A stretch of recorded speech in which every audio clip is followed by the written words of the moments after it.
إن الحمد لله نحمده ونستعينه ونستغفره ونعوذ بالله من شرور أنفسنا ومن سيئات أعمالنا من يهده الله فلا مضل له ومن يضلله فلا هادي له وأشهد أن لا إله إلا الله وحده لا شريك له وأشهد أن محمدا عبده ورسوله يا أيها الذين آمنوا اتقوا الله حق تقاته ولا تموتن إلا وأنتم مسلمون.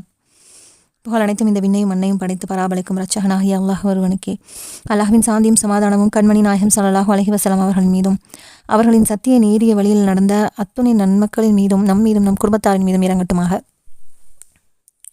இந்த குர்ஆன் வாழ்வியல் ஆராய்ச்சி வகுப்பினுடைய 12வது வகுப்பில் நம்ம இருக்கோம். இதில் அல்லாஹ்வை அறிவதன் வழியாக தான் நாம் முத்தக்கீனாக ஆக முடியும் அப்படிங்கிறத புரிஞ்சுக்கிட்டோம். அதுக்கு 2 விஷயத்தின் வழியாக நம்ம அறிஞ்சிக்கலாம். ஒன்று குர்ஆன் தான், அதோட வேதம். அதை நம்ம படிப்பதன் மூலியமாக நம்ம அல்லாஹ்வை பற்றி அறிந்து கொள்வோம். அடுத்து படைத்தவற்றின் வழியாக என்னென்னலாம் படைப்புகள் இருக்கோ அதையெல்லாம் பார்த்து அதை சிந்தித்து அதன் வழியாக நாம் அல்லாஹ்வை அறிந்து கொள்ளலாம் அப்படிங்கிறத பார்த்தோம். அடுத்து 5 வழிகளில் நம்ம அல்லாஹ்வை அறிந்து கொள்ளலாம் அப்படிங்கிறதையும் நம்ம பார்த்தோம். அப்போ அல்லாஹ்வை அறிஞ்சிக்கணும் அப்படின்னா நம்மளுடைய சிந்தனை, நம்மளுடைய செயல் இதெல்லாம் எப்போ மாற்றம் அடையும்னா அல்லாஹ்வை நல்ல முறையில் நம்ம அறிஞ்சிக்கும் போது மட்டும்தான். இன்னும் சில சான்றுகள், இன்னும் சில நற்பண்புகளை எல்லாம் இந்த வகுப்பில் தொடர்ந்து நம்ம பார்க்க இருக்கோம். அப்போ அவனுடைய பண்புகளின் வழியாகத்தான் நம்ம அல்லாஹ்வை அறிய முடியும். அந்த மாதிரி நம்ம அவனுடைய பண்புகள் வழியாக அறிவதற்கு முதன்மையாக நம்ம எடுத்துக்கொள்ளக்கூடிய விஷயம், நம்ம ஒரு நல்ல முஸ்லீம் அப்படின்னா இறைவனுக்கு அஞ்சுபவர்களாக இருப்பாங்க இல்லையா, அவங்கள தான் நம்ம நல்ல முஸ்லீம் அப்படின்னு சொல்லுவோம். நபி ஸல்லல்லாஹு அலைஹி வஸல்லம் அவர்களும் இந்த இறையச்சவாதிகள் தான் முஸ்லீம்கள் அப்படின்னு சொல்கிறாங்க.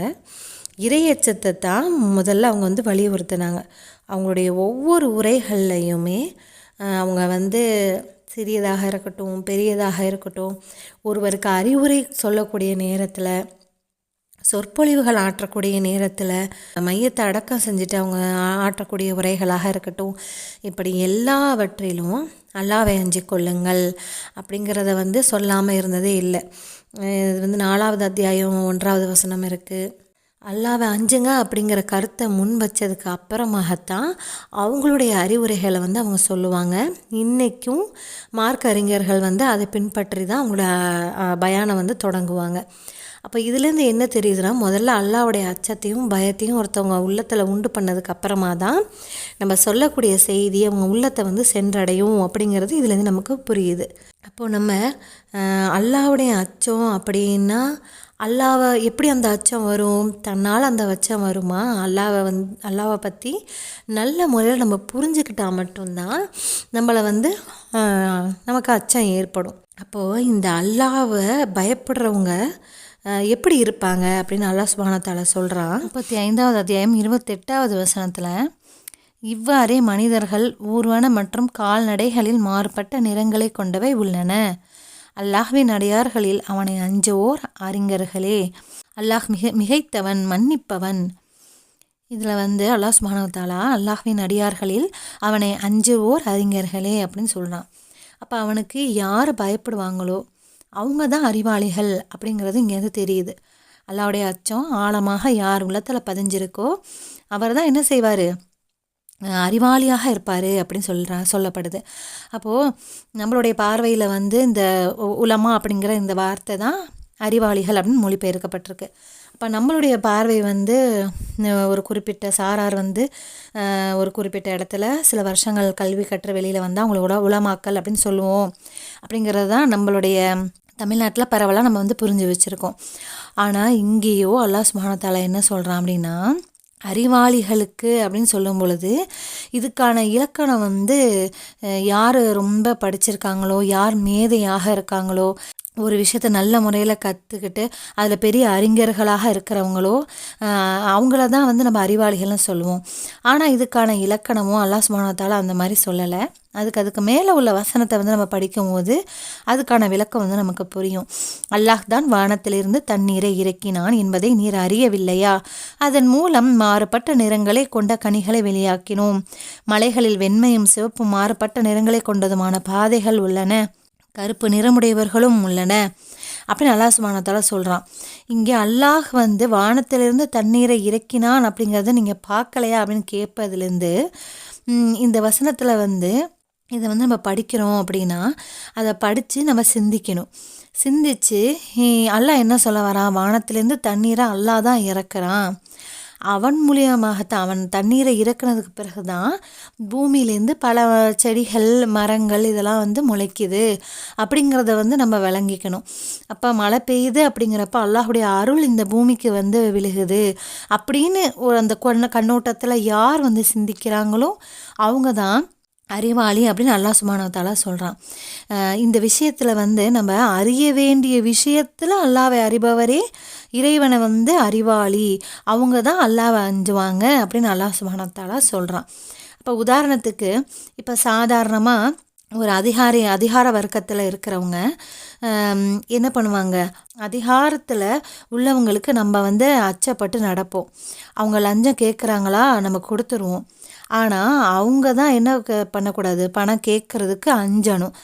ஆனால் நம்ம என்ன பண்ணுறோன்னா அவங்க ரொம்ப தைரியமாக நம்மக்கிட்ட கேட்டுடுறாங்க. ஆனால் நாம் அவங்கள எதிர்த்து பேச திராணி இல்லாமல் 500 1000 நம்ம கொடுத்துடலாம் அப்படின்னு நினச்சிட்டு என்ன செஞ்சிடறோம், ரொம்ப ஏன்னா நாளைக்கு நம்ம பணம் கொடுக்கலன்னா நம்மளை அல்லோலப்பட வைப்பாங்க, நம்மளை ஏதாவது இடைஞ்சல் பண்ணுவாங்க அப்படின்னு நம்ம பயந்து அந்த லஞ்சத்தை வந்து கொடுத்துட்றோம். ஆனால் ஒரு உலகத்தில் ஒரு அதிகாரிகளுக்கே நம்ம இவ்வளோ பயப்படுறோமே, அல்லாஹ் எப்படிப்பட்டவனாக இருக்கிறான், ரப்புல் ஆலமீனாக இருக்கிறான். அவனுடைய அதிகாரம் எப்படிப்பட்டதாக இருக்குது. அவனால் மிஞ்சி போனால் இந்த உலகத்தில் நம்மளுடைய உயிரை தான் அவங்க எடுப்பாங்க. ஆனால் அல்லாஹ்வும் உயிர் கொடுப்பவனாக இருக்கான், திரும்ப மரணிக்க வைக்கிறான், திரும்பவும் உயிர் கொடுக்குறான். அப்போ அல்லாஹ்வால் என்ன வேணாலும் செய்ய முடியும். இறைவன் எல்லாவற்றையும் செய்யக்கூடியவன். அவனுக்கு எல்லைகளே கிடையாது. எல்லைகளுக்கெல்லாம் அப்பாற்பட்ட ஆகப்பெரும் அதிகாரம் படைத்த அல்லாஹ்வை பற்றி நமக்கு எப்படிப்பட்ட சிந்தனை இருக்குது, அவன் எவ்வளோ பிரம்மாண்டமானவனாக இருக்கான் அப்படிங்கிறது நம்மளுடைய உள்ளத்தில் இறங்க தான் கண்டிப்பாக என்ன ஆகும்னா அவன் மீது நமக்கு உண்டான அந்த பயம் வந்து இயல்பாகவே வர ஆரம்பிக்கும். நம்மக்கிட்ட இருக்கிற அறியாமையினால தான், நாம் அல்லாஹ்வை சரியான விதத்தில் புரிஞ்சிக்காததுனால தான் என்ன பண்ணுறோம், நாம் இந்த விஷயத்தில் ரொம்ப அந்த மாதிரியான ஒரு இயல்பு நம்மக்கிட்ட இல்லாததுக்கு காரணம் அவன் எந்த அளவுக்கு பிரம்மாண்டமாக இருக்கான், அவனோட அதிகாரம் என்ன அப்படிங்கிறது நம்ம உள்ளத்தில் ஆழ பதியலை. அதுதான் இதுக்கான காரணமாக இருக்குது. அப்போது வெறும் அறிவு மட்டும் என்கிட்ட இருக்குது, அறிவை கொண்டு அல்லாஹ்வை பற்றி நான் தெரிஞ்சுக்கிறேன், அறிவால் அல்லாஹ்வை நான் தெரிஞ்சுக்கிறதுக்கும் உணர்வோடு கலந்து அல்லாஹ்விடத்தில் உணர்வாக நான் வந்து அதை அல்லாஹ்வை பற்றி நான் தெரிஞ்சுக்கிறதுக்கும் வித்தியாசம் இருக்குது. அப்படி உணர்வாக நம்மளிடத்துல அந்த உள்ளத்தில் அந்த உணர்வு வந்தால் தான் நம்மளிடத்தில் அச்சமும் வரும். அப்போது இதை குறித்து நம்ம தனிமையில் சிந்திக்கணும், அல்லாஹ்வை சிந்திச்சுக்கிட்டே இருக்கணும். அப்படி யாருடைய உள்ளம் அல்லாஹ்வுடைய நினைவில் அவனுடைய அந்த உணர்வுகளோடு அவனுடைய நினைவில் அசை போட்டுக்கிட்டே இருக்கோமோ அவங்களுக்கு தான் அல்லாஹ்க்கு வந்து என்ன செய்கிறான், உத்தரவாதம் கொடுக்குறான். அல்லாஹ்வுடைய நியதியும் எப்படி இருக்குது அப்படின்னா, என்னை அவன் அறிந்து கொண்டா கண்டிப்பாக இறையச்சவாதியாக அவன் இருப்பான் அப்படின்னு அல்லாஹ் சுப்ஹானஹு வ தஆலா நமக்கு கேரண்டி கொடுக்குறான். அப்போ இந்த வசனம் வந்து இதுதான் நமக்கு அறிவிக்குது. அப்போ அல்லாஹ்வுடைய அறிவு தான், அல்லாஹ்வின் அச்சம்தான் மூலாதாரமாக இருக்குது அப்படின்னு நபி ஸல்லல்லாஹு அலைஹி வஸல்லம் அவர்களும் அவங்களுடைய உரையில் எடுத்து சொல்கிறாங்க. அதாவது ரசூலா வந்து சில சஹாபாக்கள் என்ன பண்ணுறாங்க அப்படின்னா, ரசூல்லா சொன்ன அந்த செயல்களில் வந்து அவங்க கூடுதலாக செஞ்சிடறாங்க. இன்னொன்று அவங்க வலியுறுத்தின செய்தியை அவங்க செய்யாமலே விட்டுடுறாங்க. அப்போது ரசூல்லா சொல்கிறாங்க, நான் செய்கின்ற ஒரு செயலை செய்யாமல் சிலர் ஏன் விலகிக்கிறாங்க, இறைவன் மீது ஆணையாக நான் அவர்கள் அனைவரையும் விட அதிகமாக அல்லாஹ்வை அறிந்தவனாக இருக்கிறேன், அவர்கள் அனைவரை விடவும் அதிகம் அவனுக்கு அஞ்சக்கூடியவனாகவும் இருக்கிறேன் அப்படின்னு சொல்கிறாங்க. அப்போது அல்லாஹ்வை வந்து அஞ்சுறாங்க அப்படின்னா ரசூல்லாவால் மட்டும்தான் அல்லாஹ்வை நல்லா அறிந்து கொள்ள முடியும். ஏன்னா அவங்க வந்து வஹி மூலியமாக அல்லாஹ்வுக்கும் அவங்களுக்கும் ஒரு தொடர்பு இருக்குது. அப்போது அல்லாஹ்வை பற்றி அவங்க தூதராக இருக்கிறதுனால நிறைய அறிஞ்சிருப்பாங்க. அதே மாதிரி எல்லாத்த விடவும் அதிகமாக நான் தான் அவனுக்கு அஞ்சக்கூடியவனாக இருக்கேன். அப்போது நான் சொல்லக்கூடிய ஒரு செயலை செய்யாமல் நீங்கள் விலகுறீங்களே, அது எதுக்காக அப்படின்னு சொல்லி கேட்குறாங்க. அப்போ அல்லாவை பற்றி, அவன் பண்புகளை பற்றி நம்ம அறிஞ்சு அவனுடைய பெயர்கள் அதன் மூலியமாக ஏற்படக்கூடிய அந்த பிம்பங்கள் தான் மனிதர்களுக்குள்ளே இறங்கணும். அப்படி இறங்க இறங்க அவன் வந்து இரையச்சவாதியாக அவன் ஆகலாம். இது புதிதாக கற்க வேண்டிய விஷயம் இல்லை. அல்லானா நமக்கு எல்லாமே தெரியும். அல்லா யார் நம்ம அறிஞ்ச விஷயந்தான். அவனுடைய பண்புகள் எல்லாமே நமக்கு தெரியும். ஆனாலும் நின்று நிதானமாக காரணங்கள் காரியங்களோடு அதை நாம் சேர்த்து ஒரு விஷயத்தை செய்வதன் வழியாக தான் இறையச்சவாதியாகவும் நம்ம ஆக முடியும். அப்போ நம்ம வாழ்வின் பாதையும் இறை வழியில் மாறவும் முடியும். இப்போ ரசூல்லா தான் வந்து என்ன செய்கிறாங்க, அல்லாவை அஞ்சுறேன், அதன் மூலயமா தான் உங்களுக்கு வழி நடத்துகிறேன், அந்த வழியில் வர்றதுக்கு உங்களுக்கு என்ன தடையாக இருக்குது அப்படின்னு சொல்லி கேட்குறாங்க. இந்த ஹதீஸ் வந்து புகாரியில் 6101 ஹதீஸாக இருக்குது. அடுத்த விஷயமா முதல்ல இறக்கிய அந்த வசனம் குறித்து நம்ம ஒரு சின்ன ஆய்வு வந்து செய்யணும். என்ன அப்படின்னா, இக்ரக பிஸ்மி ரப்பி கல்லதி ஹலக்க அப்படிங்கிற இந்த வசனத்தினுடைய அர்த்தம் வந்து என்னன்னு பார்த்தோன்னா, படைத்தவன் இறைவனின் பெயரால் படி அப்படிங்கிற இந்த வசனம் வந்து அல்லாஹ்வை பற்றி படி அப்படின்னு தான் இறைவன் வந்து சொல்கிறான். உலகத்திலேயே முதலாக நம்ம கற்கக்கூடிய விஷயம் ஒன்று இருக்குது அப்படின்னா அது அல்லாஹ்வை பற்றி கற்றல் தான். மற்றவை எல்லாமே இரண்டாம் பட்சமாகத்தான் இருக்குது. ஏன்னா படைத்த உன் இறைவனின் பெயரை படி அப்படிங்கிறது தான் இதோடைய சரியான மொழிபெயர்ப்பாக இருக்கணும். ஏன்னா அவனது பெயரை படிக்கணும், அவனுடைய பெயர்கள் மூலியமாக அவனுடைய பண்புகள், அப்புறம் அவனுடைய கட்டளைகள். அப்போ தான் அவன் அப்படி வழியாக அவனை தெரிஞ்சு அவனை படிச்சுக்கிட்டே நம்ம இருக்கணும். அடுத்த வசனத்தில் அவனே சொல்கிறான், அவனே படைத்தான், அதனால் அவனை நம்ம படிக்கணும். உன் இறைவன் சங்கைக்குரியவன், அதனால் நீ வந்து உன்னுடைய இறைவனை படிக்கணும் அப்படிங்கிறது தான் இந்த வசனம் வந்து மேற்கோள் காட்டுது.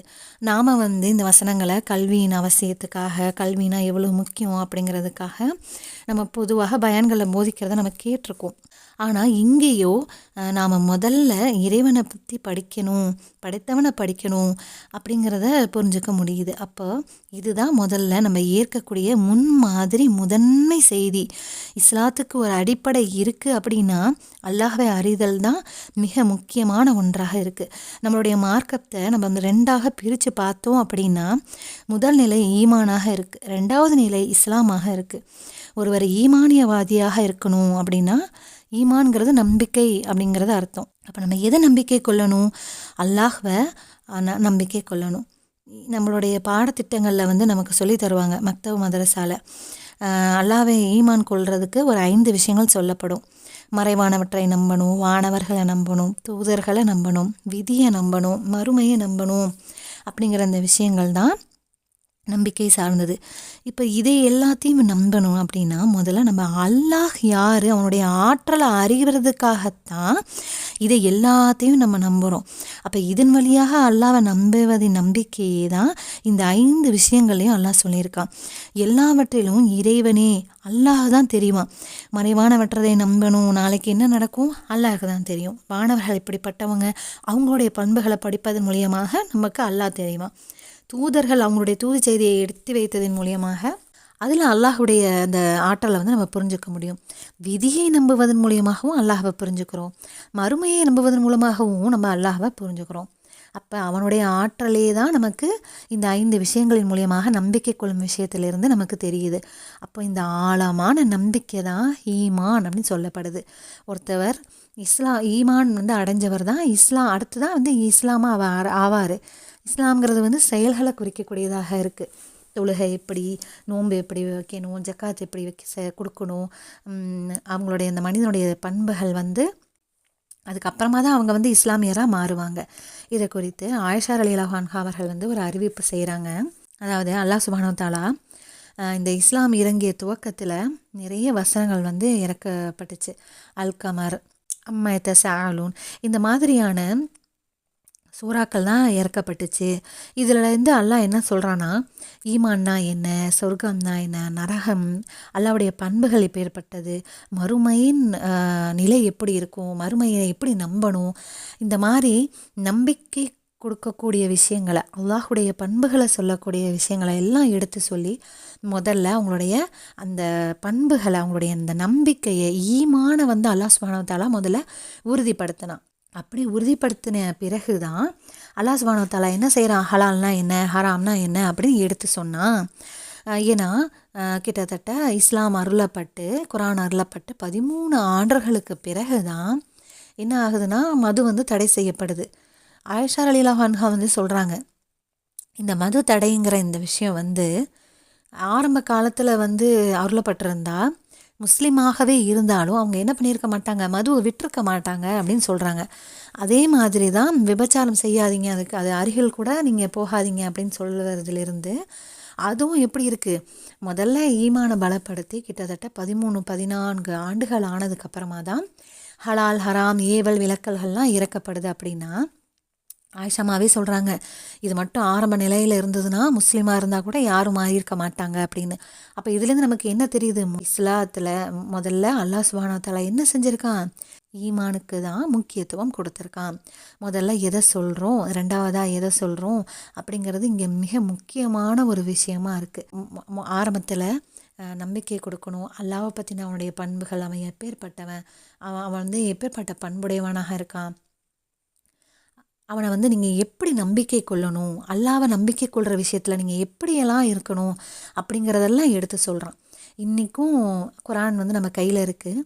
அப்படிப்பட்ட அந்த நோக்கத்தில் தான் அந்த தொகுப்புகளும் இருக்குது. அல்லாஹ்வை பற்றி, நம்பிக்கை பற்றி, இப்படி தான் அந்த தொகுப்புகளே அமைஞ்சிருக்கு. பிறகு தான் வாழ்வியல் சட்டங்கள், ஏவல் விளக்கங்கள்லாம் அருளப்பட்டிருக்கு. அப்போ எதை நம்ம முதல்ல கற்கணும் அப்படிங்கிறது இங்கே முக்கியமான விஷயமாக இருக்குது.